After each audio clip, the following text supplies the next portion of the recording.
Hello guys, कैसे हो आप सभी लोग। आशा करते हैं आप सभी लोग अच्छे होंगे, कल से बेहतर होंगे और दुगने उत्साह से अपनी स्टडी में लगे हुए होंगे। तो अब की बार खाकी पार अपनी सीरीज को आगे कंटिन्यू करते हुए आज दूसरा प्रैक्टिस सेट यूपी पुलिस के लिए सॉर्ट आउट करने वाले हैं। तो आइए देरी ना करते हुए स्टार्ट करते हैं। पहला क्वेश्चन हमारा है, कांग्रेस के प्रथम अध्यक्ष कौन थे? बदरुद्दीन तैयब जी, जॉर्ज यूल या पट्टाभी सीतारमैया, व्योमेश चंद्र बनर्जी। बताइए राइट आंसर इसका। कांग्रेस के प्रथम अध्यक्ष कौन थे? इसका राइट आंसर होने वाला है व्योमेश चंद्र बनर्जी। व्योमेश चंद्र बनर्जी कांग्रेस के प्रथम अध्यक्ष बनाए गए थे। कांग्रेस की जो स्थापना है 1885 में 1885 में एओ हयूम के द्वारा की गई थी। पहला जो इसका अधिवेशन हुआ था, पहला अधिवेशन की बात करें बंबई में हुआ था, तेजपाल गोकुलधाम सोसाइटी, तेजपाल गोकुलधाम सोसाइटी में हुआ था।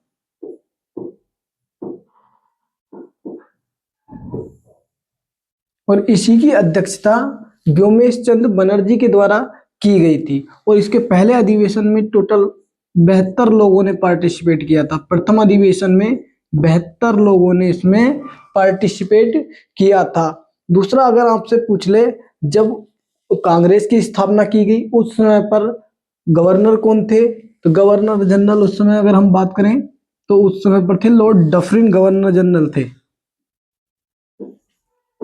कांग्रेस की स्थापना के समय डफरिन गवर्नर जनरल थे, ये भी आपको याद रखना है। दूसरा, बदरुद्दीन तैयब जी की बात की जाए तो बदरुद्दीन तैयब कांग्रेस के पहले मुस्लिम अध्यक्ष थे। पहले मुस्लिम अध्यक्ष किस अधिवेशन में बनाया गया इन्हें? 1887 के मद्रास अधिवेशन में। 1887 के मद्रास अधिवेशन में। आपको याद रखना है, अगर आपसे पूछ ले पहले मुस्लिम अध्यक्ष कौन थे, तब बदरुद्दीन तैयब जी पहले अध्यक्ष पूछे आपसे, तब आपका राइट आंसर होगा व्योमेश चंद्र बनर्जी। और पहले अंग्रेज पूछ ले आपसे तो जॉर्ज यूल पहले अंग्रेज अध्यक्ष थे। पहले अंग्रेज अध्यक्ष थे और कब बनाए गए थे? 1888 के इलाहाबाद अधिवेशन में। इलाहाबाद अधिवेशन में बनाया गया था इनको अध्यक्ष, और पहले अंग्रेज थे। पट्टाभी सीतारमैया की अगर मैं आपसे बात करूं, पट्टाभी सीतारमैया अगर आपसे पूछ ले स्वतंत्रता के समय 1947 में कांग्रेस के अध्यक्ष कौन थे? स्वतंत्रता के समय जेबी कृपलानी, जेबी कृपलानी। और अगर आपसे पूछ ले स्वतंत्रता के बाद कौन अध्यक्ष बने थे कांग्रेस के, तब पट्टाभी सीतारमैया को स्वतंत्रता के बाद अध्यक्ष बनाया गया था। स्वतंत्रता के बाद अध्यक्ष बनाया गया था। आगे अगर आपसे पूछ ले कांग्रेस की अध्यक्षता करने वाली पहली महिला कौन थी? फर्स्ट वुमेन आपसे पूछ ले,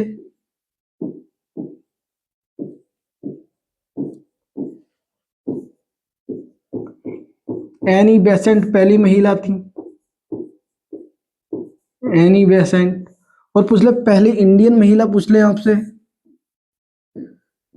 पहली इंडियन महिला आपसे पूछ ले तब आपको याद रखना सरोजनी नायडू। सरोजनी नायडू इसका राइट आंसर होगा। और सरोजनी नायडू का जन्म दिवस 13 फरवरी को मनाया जाता है, और 13 फरवरी को हम राष्ट्रीय महिला दिवस के रूप में भी मनाते हैं। 13 फरवरी को राष्ट्रीय महिला दिवस के रूप में भी मनाया जाता है।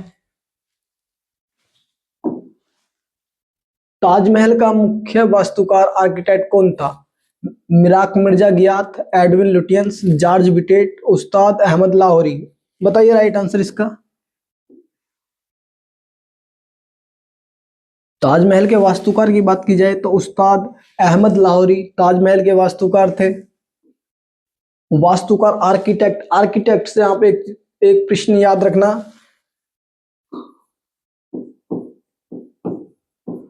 वास्तुकला वास्तुकला में एक अवार्ड दिया जाता है आर्किटेक्टर को। कौन सा अवार्ड दिया जाता है? आर्किटेक्टर को कौन सा अवार्ड दिया जाता? प्रित्जर अवार्ड दिया जाता है। और आपसे अगर पूछ ले प्रित्जर अवार्ड पाने वाले पहले आर्किटेक्ट और वो भी भारतीय कौन थे? पहले भारतीय आपसे अगर पूछे तो बालकृष्ण दोषी को दिया गया है। ये बालकृष्ण दोषी को पहला प्रित्जर अवार्ड दिया गया था। ये आर्किटेक्ट से संबंधित है। दूसरा ऑप्शन उस्ताद अहमद लाहौरी ने बनाया था। कहां पर है ताजमहल?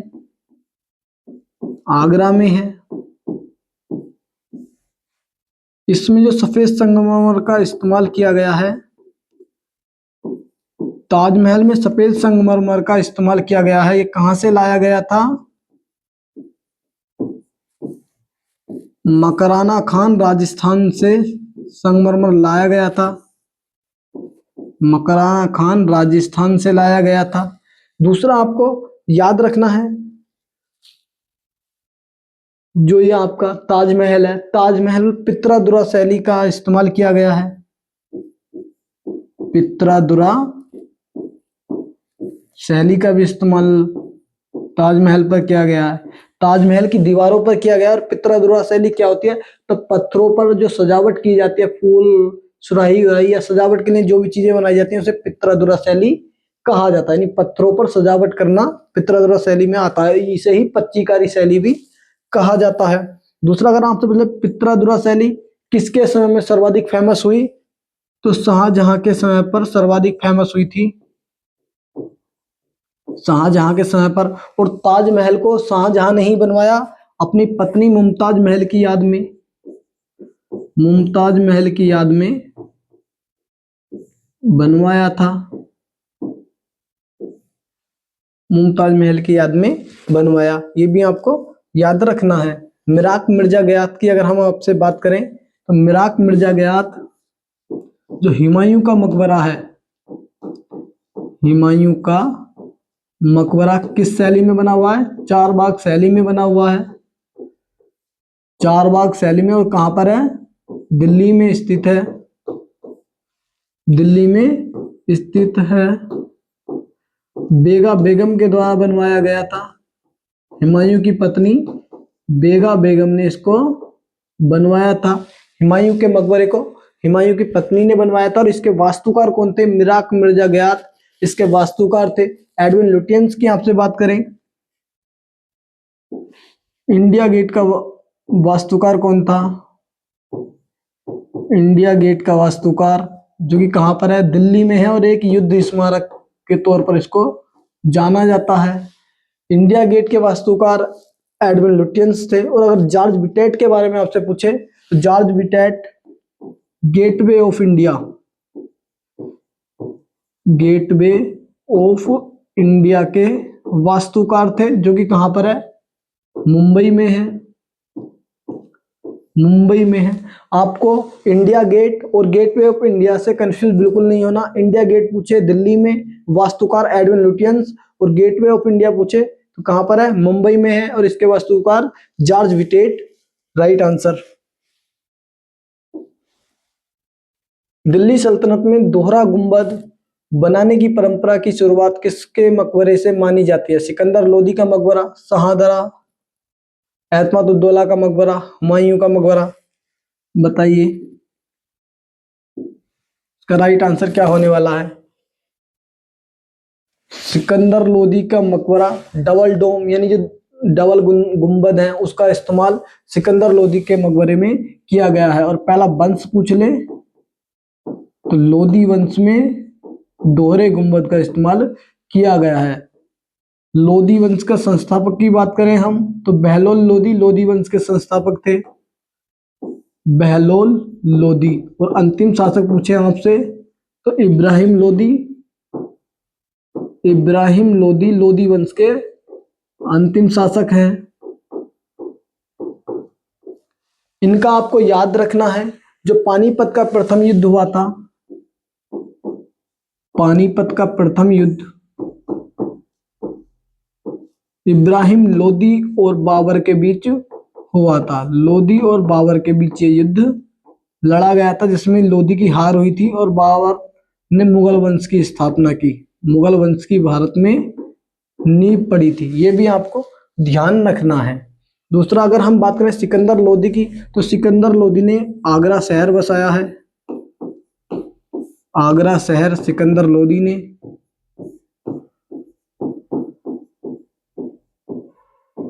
सिकंदर लोदी।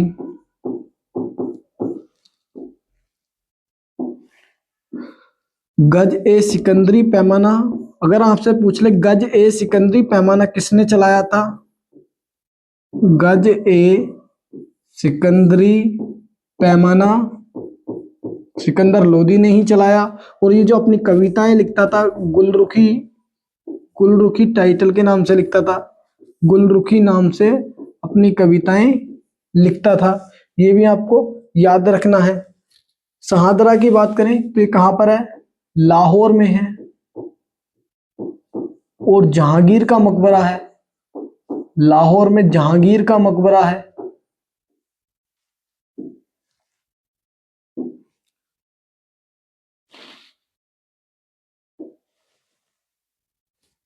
जहांगीर का मकबरा है। एतमातुद्दौला की बात करें, किसने बनवाया ये नूरजहां ने बनवाया था। एतमातुद्दौला का मकबरा नूरजहां ने बनवाया।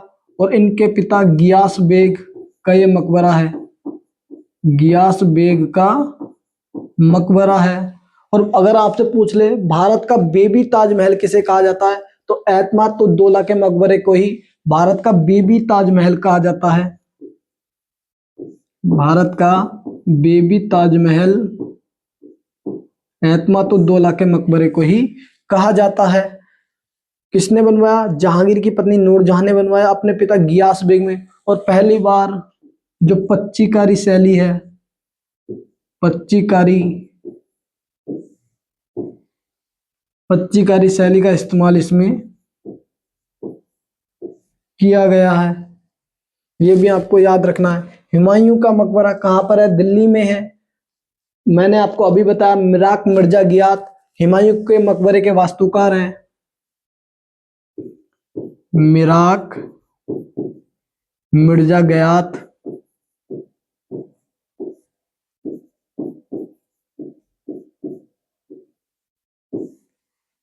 हुमायूं के मकबरे को ताजमहल का पूर्वगामी कहा जाता है। पूर्वगामी पूर्वगामी ताजमहल का कहा जाता है, ये भी आपको याद रखना है। और जब मैं आपसे पूछता हूं ना कि आंसर दीजिए, तो कमेंट बॉक्स में अपने आंसर दे दिया करो, इससे आपका रिवीजन बहुत अच्छा होगा। चलते हैं अपने नेक्स्ट क्वेश्चन पर। पाई का विद्रोह किसके नेतृत्व में शुरू हुआ था? बक्सी जगबंधु, बिरसा मुंडा, टोमा सोरा, सिद्धू कानू। बताइए राइट आंसर। पाई का विद्रोह, तो पाई का विद्रोह का राइट आंसर होगा बक्सी जगबंधु ने इसका नेतृत्व किया था। और कहां पर हुआ था? ये उड़ीसा में हुआ, उड़ीसा में। सिद्धू कानू की बात करें हम, तो संथाल विद्रोह का नेतृत्व किसने किया था? संथाल विद्रोह का नेतृत्व सिद्धू कानू ने ही किया था। और ये लगभग तो 1855 से 1856 के आसपास ये विद्रोह हुआ था, ये भी आपको याद रखना है। टोमा सोरा की अगर मैं आपसे बात करूं, तो कोया विद्रोह का नेतृत्व कोया विद्रोह का नेतृत्व टोमा सोरा ने किया है। आगे बात करें बिरसा मुंडा की, तो इन्होंने मुंडा विद्रोह और इसी विद्रोह को उन लुगान विद्रोह भी कहा जाता है। उन लुगान विद्रोह भी कहा जाता है। और इसका नेतृत्व बिरसा मुंडा ने किया था। भारतीय संविधान के किस अनुच्छेद के तहत राष्ट्रपति को क्षमादान की शक्ति प्राप्त है? अनुच्छेद 60, आर्टिकल 63, आर्टिकल 69, आर्टिकल 72। बताइए राइट आंसर इसका।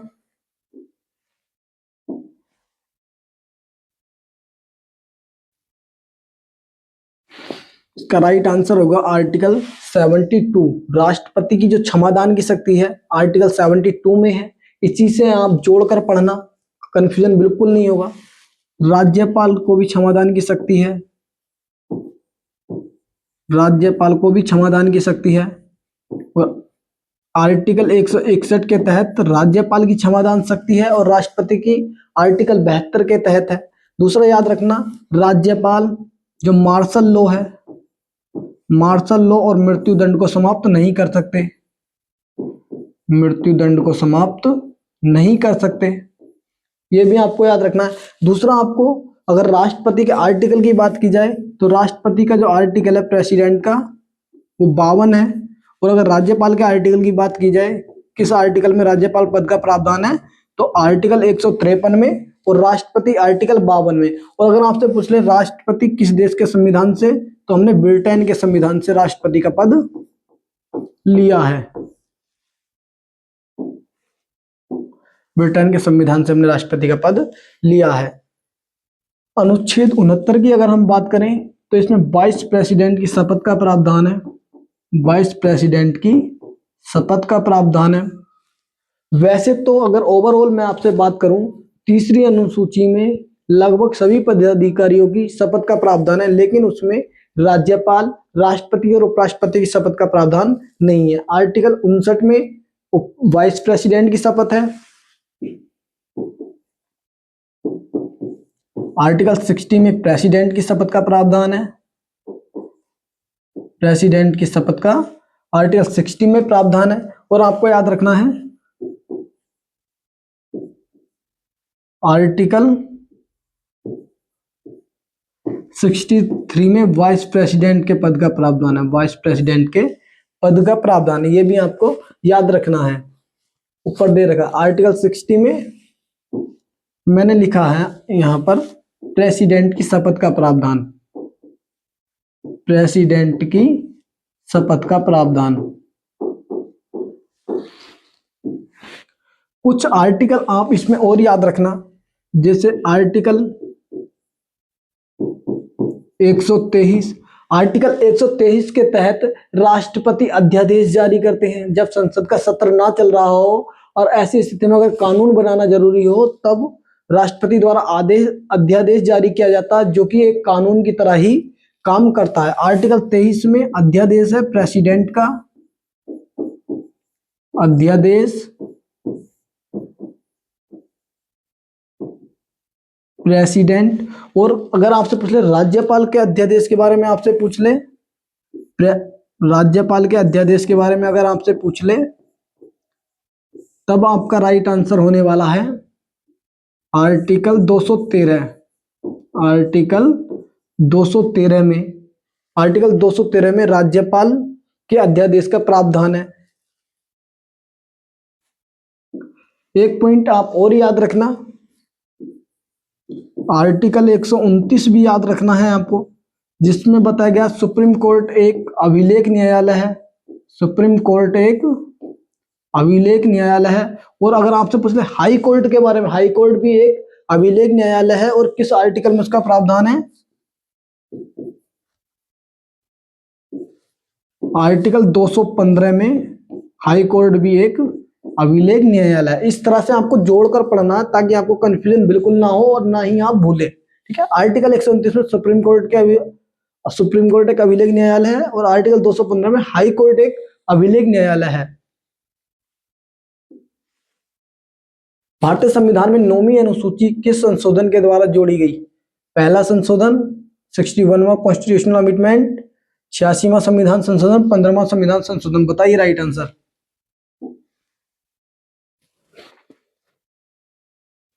इसका राइट आंसर होगा पहला संविधान संशोधन। आपसे पूछा जा सकता है कि संविधान में पहला संशोधन कब हुआ? पहला संशोधन 1951 में हुआ था, 1951 में हुआ था, और इसके द्वारा ही 9वीं अनुसूची जोड़ी गई, 9वीं अनुसूची जोड़ी गई। और किससे संबंधित थी? जमींदारी प्रथा व भूमि सुधार इसमें किए गए थे, भूमि सुधार किए गए थे। जमींदारी प्रथा से आपको एक आंदोलन याद रखना है, जिसे हम भूदान आंदोलन, भूदान आंदोलन भूदान आंदोलन को ही रक्तहीन क्रांति भी कहा जाता है, रक्तहीन क्रांति, या ग्राम दान आंदोलन भी इसको कहा जाता है। ग्राम दान आंदोलन भी कहा जाता है। किसके द्वारा स्टार्ट किया गया था? विनोबा भावे के द्वारा स्टार्ट किया गया, विनोबा भावे के द्वारा स्टार्ट किया गया। और अगर आपसे पूछ ले कहां से स्टार्ट किया गया था, तिरुचिरापल्ली से स्टार्ट किया गया था, तिरुचिरापल्ली से स्टार्ट किया गया। अभी तिरुचिरापल्ली तेलंगाना में आता है, तेलंगाना में तिरुचिरापल्ली आता है। और 1951 में यह आंदोलन चलाया गया था। एक पॉइंट आप और याद रखना, विनोबा भावे से पवनार आश्रम का संबंध किससे है? तो पवनार आश्रम का संबंध विनोबा भावे से है, ये भी आपको याद रखना है। आगे बात करूं मैं 61वां संविधान संशोधन। तो जो 61वां संविधान संशोधन है उसके द्वारा जो वोटिंग एज है, यानी कि जो 18 साल के बाद हम वोट डालते हैं, पहले ऐसा नहीं था, पहले 21 साल थी मैक्सिमम एज वोट डालने की, कम से कम एज जो थी वो 21 साल थी। 21 साल से वोटिंग एज को घटाकर 18 वर्ष किया गया 61वें संविधान संशोधन के द्वारा, ये आपको याद रखना है। 86वां संविधान संशोधन शिक्षा के अधिकार से संबंधित है। शिक्षा का जो अधिकार है इसको मौलिक अधिकार बनाया गया, मौलिक अधिकार बनाया गया। दूसरा अगर आपसे पूछ ले RTE act, right to education act कब आया? तो आरटीई एक्ट आया था 2009 में, 2009 में आया और 2010 में लागू हुआ था, 2010 में लागू हुआ था। आगे आपको याद रखना 15वां संविधान संशोधन। तो 15वां संविधान संशोधन क्या बताता है? इसके द्वारा जो हाई कोर्ट के जज हैं, हाई कोर्ट के जज की जो रिटायरमेंट एज है वो 60 से बढ़ाकर 62 वर्ष कर दी गई। सेवानिवृत्त आयु 60 से बढ़ाकर 62 वर्ष कर दी गई। भारत का एकमात्र सक्रिय ज्वालामुखी कौन सा है? बैरन द्वीप, बैरन आइलैंड, ओजस डेल सैलाडो, मोना लोआ, स्ट्राम्बोली। बताइए राइट आंसर इसका।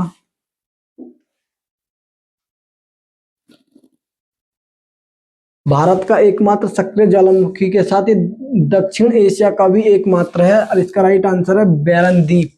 ये दक्षिण एशिया का भी एकमात्र है, दक्षिण एशिया का भी एकमात्र सक्रिय ज्वालामुखी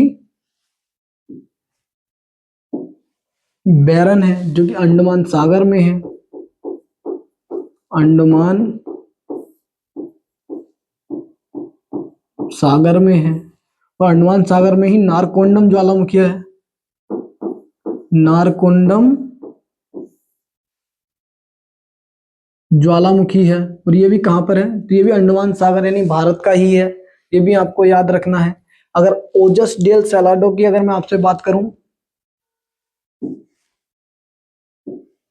ओजस डेल सैलाडो विश्व का सबसे ऊंचा ज्वालामुखी, विश्व का सबसे ऊंचा ज्वालामुखी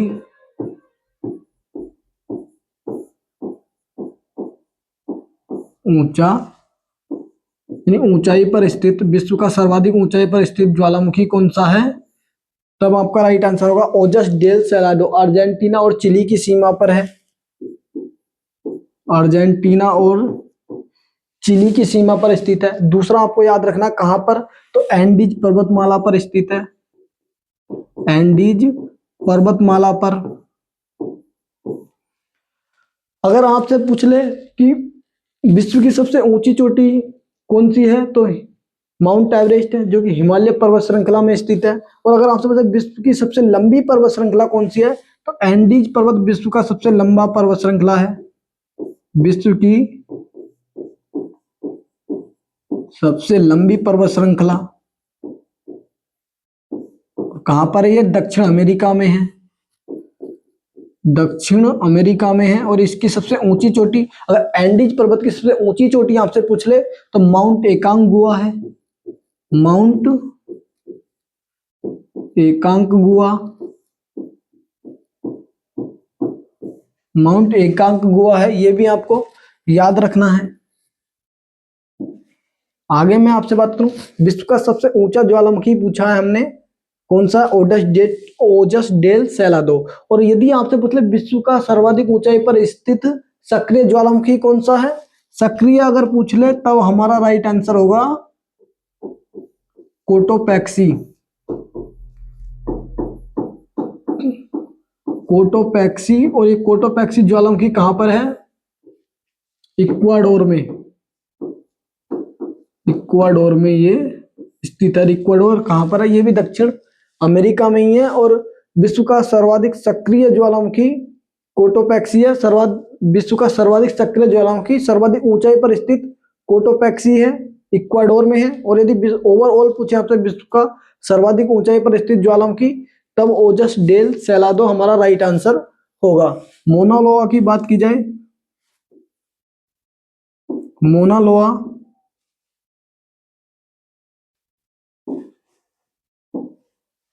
मोना लोआ हवाई द्वीप यूएसए में है। हवाई द्वीप यूएसए में है, ये आप याद रखना। स्ट्राम्बोली अगर आपसे पूछ लिया जाए तो स्ट्राम्बोली ज्वालामुखी को ही भूमध्य सागर का प्रकाश स्तंभ,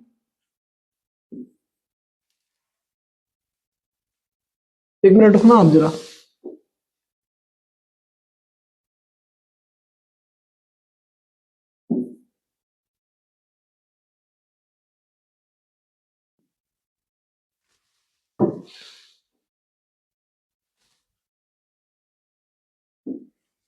भूमध्य सागर का प्रकाश स्तंभ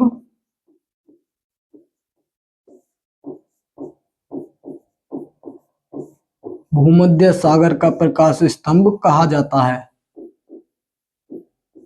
प्रकाश स्तंभ कहा जाता है किसे? स्ट्राम्बोली ज्वालामुखी को। दूसरा अगर आपसे पूछ ले भूमध्य सागर को अटलांटिक महासागर से कौन जोड़ता है? अटलांटिक महासागर से तो जिब्राल्टर जल संधि जोड़ती है। जिब्राल्टर जल संधि जोड़ती है। और अगर आपसे पूछ ले कि विश्व में सर्वाधिक सक्रिय ज्वालामुखी कहां पर पाए जाते हैं? विश्व में सर्वाधिक सक्रिय ज्वालामुखी, तब हमारा राइट आंसर होगा इंडोनेशिया में। इंडोनेशिया में। और कहां पर एक भी ज्वालामुखी नहीं पाया जाता है? तो ज्वालामुखी ऑस्ट्रेलिया में एक भी ज्वालामुखी नहीं पाया जाता है। ज्वालामुखी ऑस्ट्रेलिया में एक भी नहीं पाया जाता है।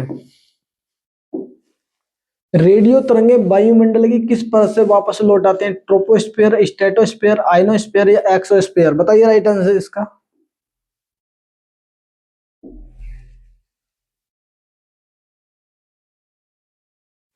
रेडियो तरंगे आयन मंडल से वापस लौट आती हैं। रेडियो तरंगे आयन मंडल से वापस लौट आती हैं। दूसरा अगर आपसे पूछते क्षोभ मंडल, तो ये पृथ्वी की सबसे पहली परत है क्षोभ मंडल। यहीं पर सारी मौसमी घटनाएं होती हैं। मौसमी घटनाएं। और मौसमी घटना अगर आपसे पूछ ले क्या होती हैं, तो जैसे बारिश है, हवा है, तूफान है, सभी क्षोभ मंडल में ही होते हैं, ट्रोपोस्फीयर में होते हैं। और समताप मंडल की बात करें तो यहाँ पर कोई भी मौसमी घटना नहीं होती है। यहाँ पर हवाई जहाज उड़ते हैं। हवाई जहाज अगर आपसे पूछ ले कहाँ पर उड़ते हैं?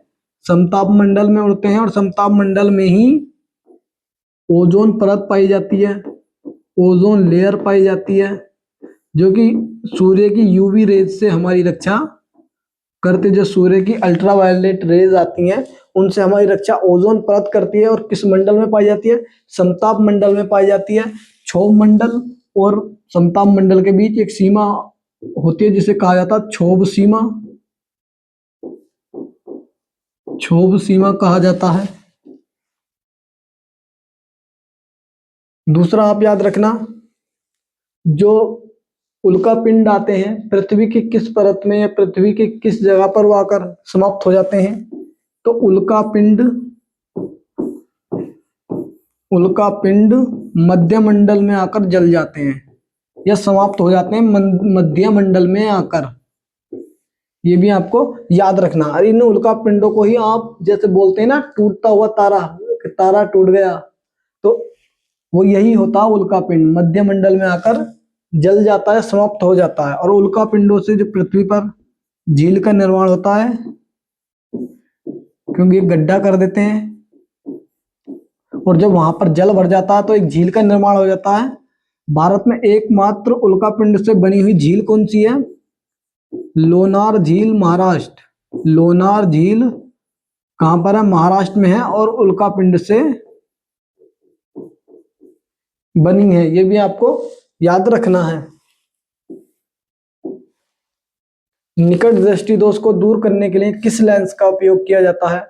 अवतल लेंस, उत्तल लेंस, अवतल दर्पण या उत्तल दर्पण? बताइए राइट आंसर।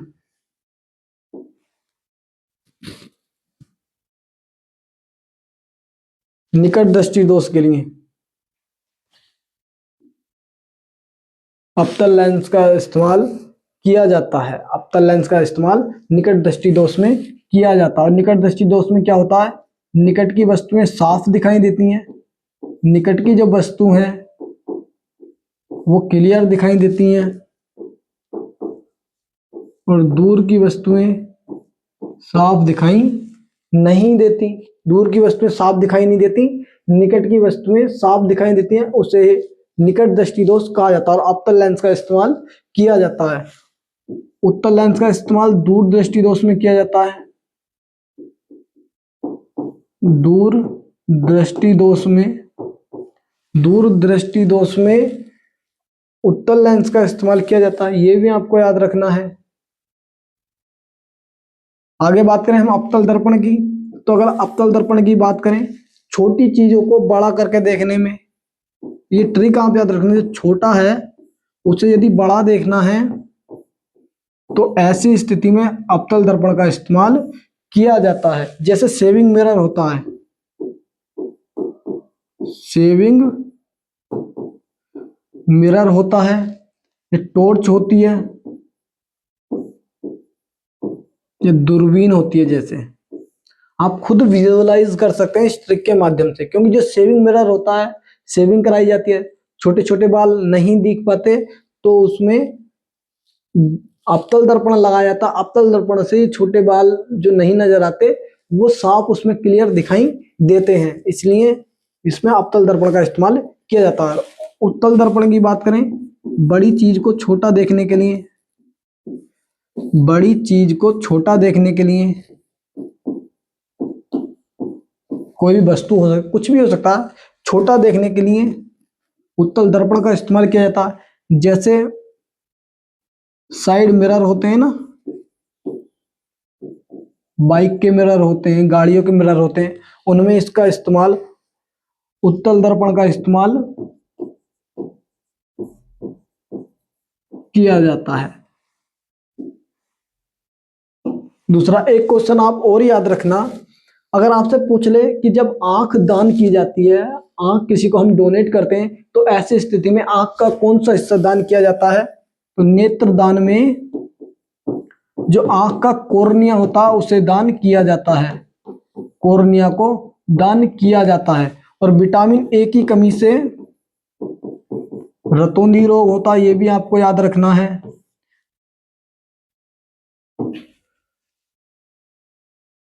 रतौंधी रोग होता है, ये भी आपको याद रखना है।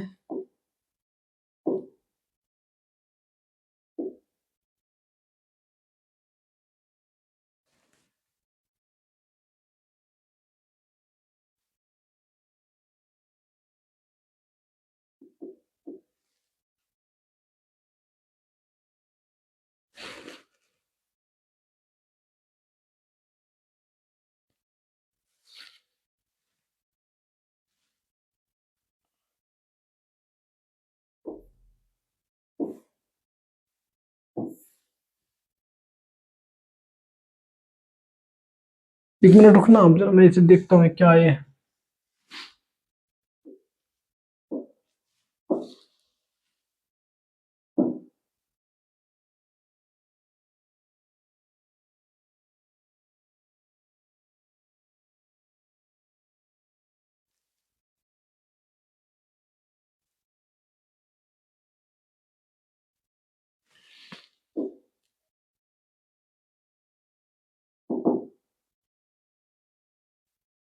देखिए अब मौलाना आजाद द्वारा कौन सी पुस्तक लिखी गई है, बताइए राइट आंसर इसका।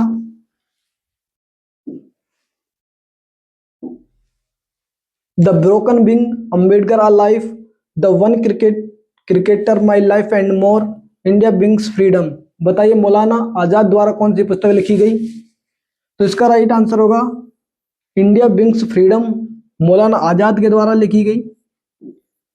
कांग्रेस के सबसे युवा अध्यक्ष अगर आपसे पूछ ले, कांग्रेस के सबसे युवा अध्यक्ष कौन थे, मौलाना अबुल कलाम आजाद, ये आपको याद रखना। और सर्वाधिक समय तक अध्यक्ष कौन रहे, तब भी आपका राइट आंसर होगा मौलाना अबुल कलाम आजाद, सर्वाधिक समय तक। और भारत के पहले शिक्षा मंत्री, भारत के पहले शिक्षा मंत्री कौन थे, मौलाना अबुल कलाम आजाद ही भारत के पहले शिक्षा मंत्री थे। और आपसे पूछ ले इन्हीं के जन्म दिवस पर 11 नवंबर को राष्ट्रीय शिक्षा दिवस के रूप में, राष्ट्रीय शिक्षा दिवस के रूप में मनाया जाता है, शिक्षा दिवस के रूप में मनाया जाता है। दूसरा आप याद रखना, इन्होंने एक अल हिलाल पत्रिका भी निकाली थी, अल हिलाल, अल हिलाल का संपादन भी मौलाना अबुल कलाम आजाद ने ही किया था। और अगर आपसे पूछ ले द ब्रोकन विंग किसके द्वारा लिखी गई है, तो the broken wing Sarojini Naidu के द्वारा लिखी गई है। और ये उत्तर प्रदेश की पहली महिला राज्यपाल थी, सरोजिनी नायडू के द्वारा लिखी गई है।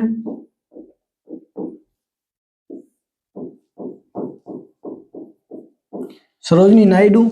अंबेडकर आ लाइफ अगर आपसे पूछ ले, शशि थरूर की पुस्तक है, शशि थरूर की पुस्तक है। दूसरा the one cricketer my life and more अगर आपसे पूछ ले, तो ये क्रिकेटर शिखर धवन की पुस्तक है, क्रिकेटर शिखर धवन की पुस्तक है।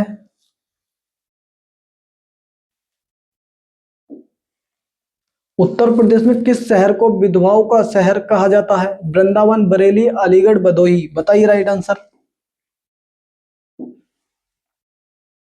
विधवाओं का शहर कहा जाता है वृंदावन को, ठीक है, विधवाओं का शहर वृंदावन को कहा जाता है। और वृंदावन में ही आपको याद रखना है गोविंद देव टेम्पल कहां पर है, वृंदावन में है। कब बना था ये, 1590 में बना।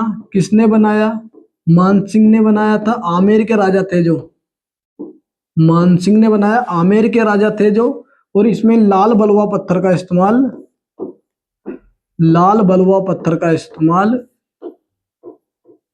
किया गया है, ये आपको याद रखना है। दूसरा आपको मथुरा में ही एक माट गांव है, माट गांव में जो मंदिर है वहां पर किस वंश के शासकों की मूर्ति प्राप्त हुई है, तो माट से हमें कुषाण शासकों की मूर्ति, शासकों की मूर्ति प्राप्त हुई है। माट गांव में एक टेम्पल है, वहां से कुषाण शासकों की हमें मूर्तियां प्राप्त हुई हैं, ये भी आपको याद रखना है। बरेली, बरेली से आपको याद रखना है, बरेली माचिस उद्योग के लिए फेमस है, माचिस उद्योग के लिए बरेली फेमस है। दूसरा आपको बरेली से याद रखना है,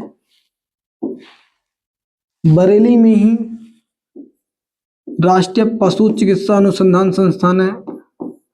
पशु चिकित्सा अनुसंधान संस्थान कहां पर है, बरेली में है, उत्तर प्रदेश का। अलीगढ़ की बात करें हम, तो अलीगढ़ तालों के लिए फेमस है, तालों के लिए फेमस है। और भदोही की अगर हम बात करें, तो जो कारपेट उद्योग है, कारपेट उद्योग के लिए उत्तर प्रदेश का कौन सा जिला फेमस है, तब हमारा राइट आंसर होगा भदोही। कारपेट जिसे कालीन भी कहा जाता है, कालीन उद्योग के लिए फेमस है भदोही, ये भी आपको याद रखना है। सिनेवार किसका अयस्क है, बॉक्साइट, गैलेना, पारा या कैलेमाइन। बताइए। सिनेवार किसका अयस्क है, पारे का अयस्क होता है। दूसरा पारे से आपको याद रखना है पारे की विषाक्तता से कौन सा रोग होता है? तो पारे की विषाक्तता से मिनी माता रोग, मिनी माता रोग होता है, और ये तंत्रिका तंत्र को मिनी माता रोग प्रभावित, तंत्रिका तंत्र को प्रभावित करता है। दूसरा अगर आपसे पूछ ले कमरे के ताप पर द्रव अवस्था में कौन सी धातु पाई जाती है? तो कमरे के ताप पर द्रव अवस्था में Hg, द्रव अवस्था में रूम टेम्परेचर पर ये पाई जाती है। आप कंफ्यूजन बिल्कुल क्रिएट मत होने देना। अगर आपसे धातु पूछे कमरे के ताप पर द्रव अवस्था में, तब राइट आंसर हमारा पारा होगा। और यदि आपसे अधातु पूछे, अगर आपसे अधातु पूछे तब राइट आंसर ब्रोमीन होने वाला है। कमरे के ताप पर द्रव अवस्था में पाई जाने वाली अधातु ब्रोमीन है और धातु पारा होती है। दूसरा बॉक्साइट किसका है? इसके बॉक्साइट की बात करें, एल्यूमिनियम का अयस्क होता है बॉक्साइट, एल्यूमिनियम का अयस्क बॉक्साइट। पीबी जो लेड होता है, लेड का अयस्क क्या लेना? जिंक का अयस्क क्या होता है? कैलामाइन जिंक का अयस्क होता है। ये भी आपको याद रखना है। राजस्थान की कंजर जनजाति द्वारा कौन सा नृत्य किया जाता है? चक्री नृत्य, लावड़ी नृत्य, रऊफ नृत्य या सुआ नृत्य? बताइए राइट आंसर।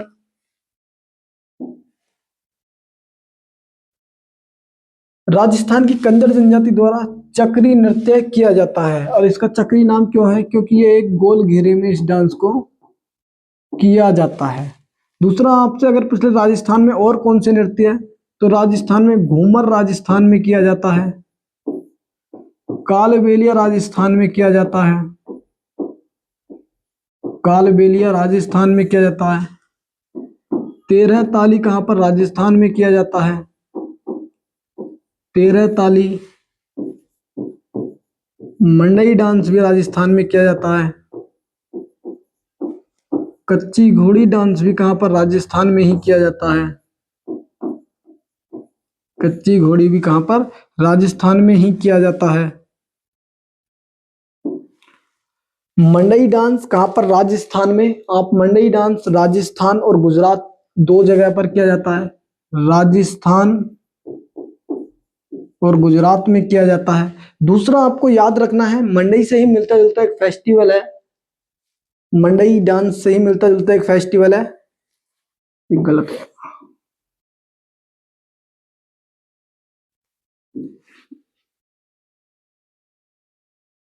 यहाँ भवई करिए, भवई। ठीक है।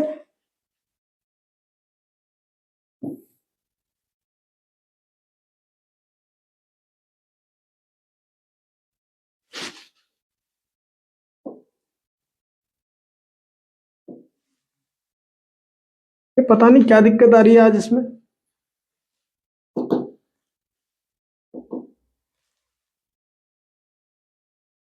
राजस्थानी कंजर जनजाति द्वारा, हाँ ये मैंने आपको बताया।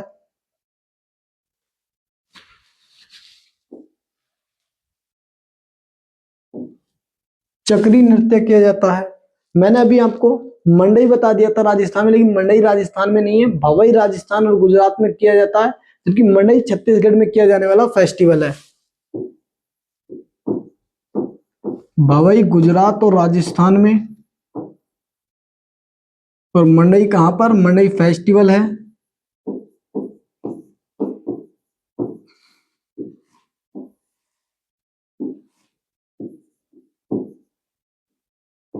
मंडई फेस्टिवल छत्तीसगढ़ में।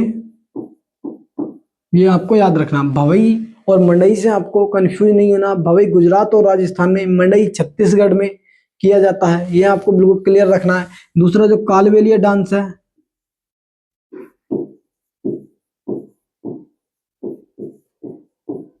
कालबेलिया डांस, कालबेलिया डांस को सपेरा नृत्य भी कहा जाता है, और इसकी फेमस कलाकार हैं गुलाबो सपेरा,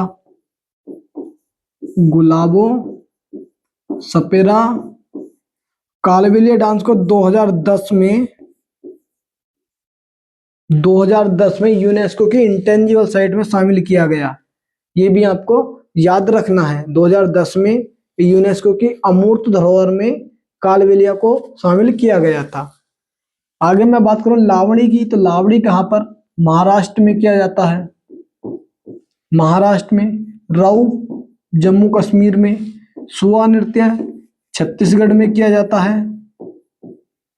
छत्तीसगढ़ में किया जाता है। और एक बहुत ही इंपॉर्टेंट पॉइंट आपको याद रखना है, सुआ नृत्य को ही तोता नृत्य कहा जाता है। सुआ नृत्य को ही तोता नृत्य कहा जाता है। ये भी आपको याद रखना है। स्वतंत्र भारत ने हॉकी में अपना पहला ओलंपिक स्वर्ण पदक किस वर्ष जीता था? 1928 Amsterdam Olympic, 1936 Berlin Olympic, 1948 London Olympic, 1952 Helsinki Olympic. बताइए राइट आंसर। तो इसका जो राइट आंसर होने वाला है 1948 के लंदन ओलंपिक में जीता था। और इसकी जो कैप्टन थे किशन लाल को इसका कैप्टन बनाया गया था। यदि आपसे पहली बार पूछे हॉकी ने पहली बार गोल्ड मेडल किस ओलंपिक में जीता, तब 1928 होने वाला है। और 1928 में जयपाल सिंह मुंडा इसके कैप्टन थे। जयपाल मुंडा इंडियन हॉकी टीम के कैप्टन थे 1928 में एम्स्टर्डम ओलंपिक में। ये भी आपको याद रखना है।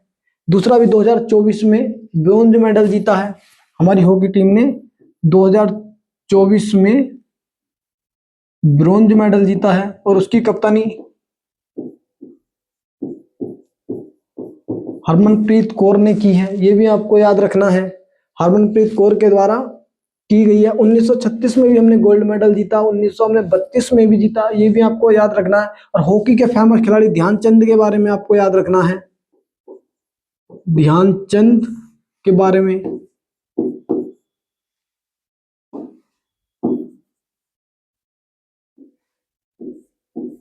ये एक पुस्तक है, द गोल नाम से इन्होंने अपनी एक पुस्तक लिखी है, वो भी आपको याद रखना है।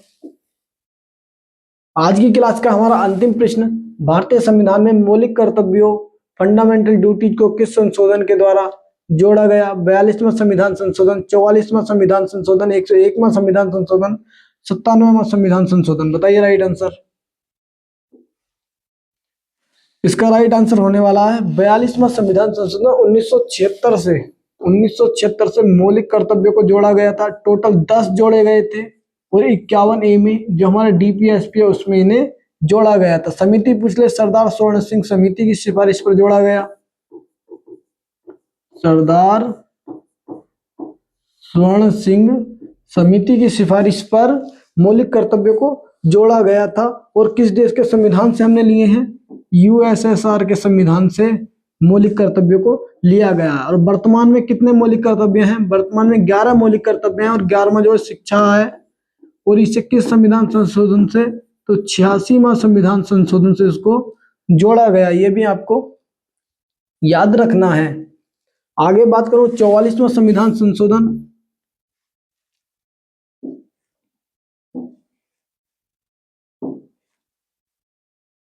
44वें संविधान संशोधन से क्या किया गया? जो संपत्ति अर्जित का अधिकार है, संपत्ति का अधिकार है, इसे मौलिक अधिकार से निकालकर कानूनी अधिकार बनाया गया। कानूनी अधिकार बनाया गया। किस आर्टिकल में शामिल किया गया? आर्टिकल 300A में शामिल किया गया। ये भी आपको याद रखना है। 101वां संविधान GST से संबंधित है। 101वां संविधान GST से संबंधित है। और 97वां कॉन्स्टिट्यूशनल अमेंडमेंट सहकारी समितियों से संबंधित है। सहकारी समितियों को मौलिक अधिकारों में जोड़ा गया। सहकारी समिति से संबंधित है। इसी के साथ आज की अपनी क्लास हम यहीं तक रखते हैं। मिलेंगे आपसे अपनी अगली क्लास में, तब तक के लिए धन्यवाद।